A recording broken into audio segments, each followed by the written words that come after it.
Hello, and thanks for watching this. This video is a summary of what we talked about at this year's very positive annual meeting. I hope it brings you up to speed about where we are as a church community right now and about where we believe God is leading us. I very much hope that this is an encouragement too, because I believe we are entering exciting times. The first thing to say is that there is so much to give thanks to God for. So many volunteers who give their time and their talents and their money sacrificially to the life of our church. There's our bubble groups, of which there are an increasing number of. There's our range of worship offerings, the 9:15, which is the more traditional one, the 10:45, which is more contemporary.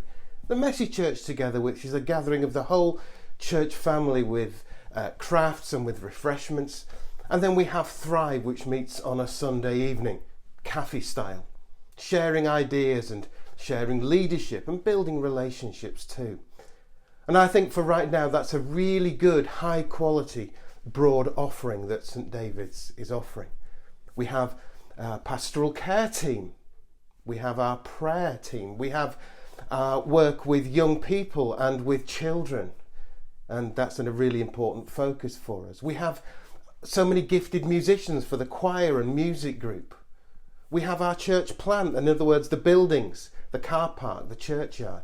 We have our Emma, our administrator, our wardens, Anne and Anne, who all work so tirelessly.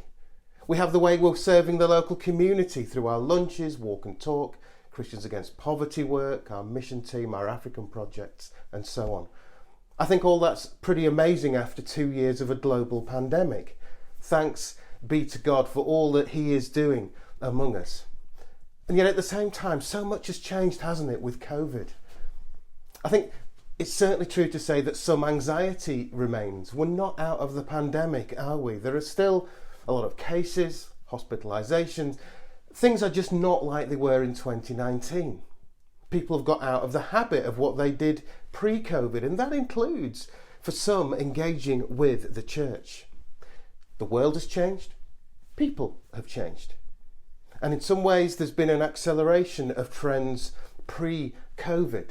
Things like people gathering less frequently together and busyness. So many people have fallen back into that busy lifestyle, which is not healthy. Last summer, I did some training about how communities, including church communities, respond to and recover from traumatic events. Now, COVID has been a series of traumatic events, hasn't it? Let's not underestimate how much it has affected a great many things. This chart shows the phases of collective trauma recovery response, and it suggests that it takes from 2 to 5 years to reach a more stable place, which it describes as wiser living. So what we have here is the initial event, the sudden impact. Though for COVID, it's not just been one event, has it? It's been a whole series of traumas, lockdowns, changing restrictions, new variants, and so on. Then it goes into what it calls the heroic phase, where we respond with energy and with new ideas. But that lasts a little while, but we get discouraged and disillusioned as our energy begins to wane, and it just gets hard. Personally speaking, this has been absolutely true for me. Lots of ideas and energy to begin with, but in truth, much of the last 18 months has been really tough for me as a leader. I'll have to be honest about that. It has been hard. But then we begin to recover, to rebuild, and to renew, and this began at our Vision Day last September. We're currently, I think, moving towards the right-hand side of the charts, perhaps just beyond halfway, still experiencing ups and downs too. So look, in many ways, it's still early days as we begin to recover. We have a long way to go to fully recover our strength and arrive at that wiser living phase. So I think we need to be patient with each other, but at the same time, pressing on in the direction God is leading us as we rebuild, restore, and renew the life of our church. So look, while we're on this journey, I think it's absolutely crucial that we remind ourselves and continue to remind ourselves of why we exist as a community. We have a God-given purpose, and for quite a few years now, we've summarised this in 3 words: praise, nurture, serve, based on a biblical understanding of what God intends the church to be, which is the Jesus movement in and for the world, called to praise, to worship God and to help people connect with God, to nurture faith in Jesus and all that that means, and to serve the world, to serve locally and abroad too. Let me just remind you, though, of some of the key outcomes of that Vision Day in September and how they fit in with that mission statement, the praising, the nurturing and the serving. The first was a desire to have a willingness to try new things, to be creative and not be afraid of things not working first time. So stepping out in faith, getting out of the boat and walking on the water, if you like, trying new things, being brave. To have a wider offering of worship styles, which is of course a big part of the praise, and we have 4 different expressions of worship now, all of which we can seek to grow. We saw a desire to make prayer more central. That again is praise but also nurture, isn't it? We saw the importance of Christian community and support, that nurturing side of things. How can we develop ways of supporting one another as we seek to grow and to live lives which reflect the love of God into the world? We also saw that the importance of working with children and young people had to be central. We saw that it's important to listen to God as we serve the community and the world. So not just rushing ahead with things, but really seeking God. God, what do you want us to do? How do you want us to make a difference? So look, bearing all that in mind, what will be our priorities for the next 12 months? Well, let's always be prepared, of course, for God to surprise us. He often does that. But I think these are just some of the key things. The first is to continue to take those holy risks, to step out in faith, not to be afraid to try new things. If we have that attitude, if we have that culture, it will serve us well. The second thing is to serve others close to home and further away, to look at how God wants us to be good news, people of hope, making a difference to others. The third thing is to develop and grow all our expressions of worship. We have a broader expression of worship, possibly less people gathering together in one place at one time, but a greater number of people overall.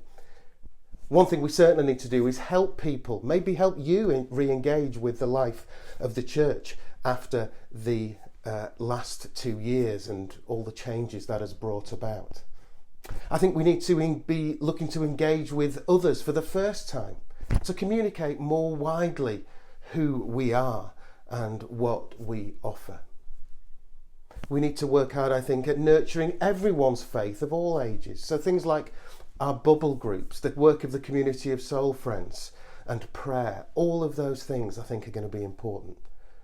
And to reach and nurture families, children and young people, to help people to develop a rhythm in their lives which is good for the whole of their family. And also I think to steward all our resources wisely. Our hall, all our buildings, our giving has gone up significantly in the last year. God has blessed us. How does he want us to use those resources for him? Now look, I find all this incredibly exciting. God is so clearly at work among us in so many ways. And I believe this is just the start. We've got so much which is positive to build on. And I just can't wait to see what God is going to do. As long as we continue to seek to find out what it is that he wants above all else. St. David's, you see, isn't, of course, primarily the building. It's certainly not the vicar. It's all of us. It's the community. It's each and every one of us. We need each other. We need you, all that you are. And if you're not here and you're not participating, then part of the family is missing. And we're just not the same without you. So look, there's a place and a role for all of us. You, yes, you are a vital part of who we are.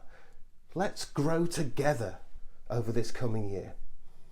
And finally, let's remember that this is God's family. This is God's movement of hope in the world.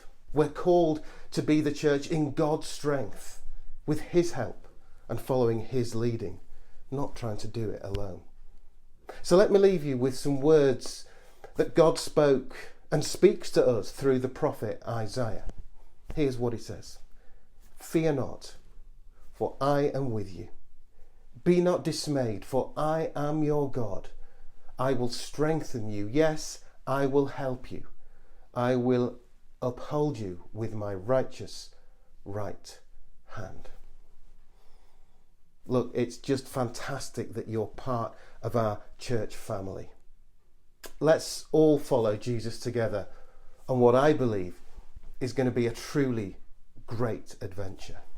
So may God bless you all, and we'll see you soon.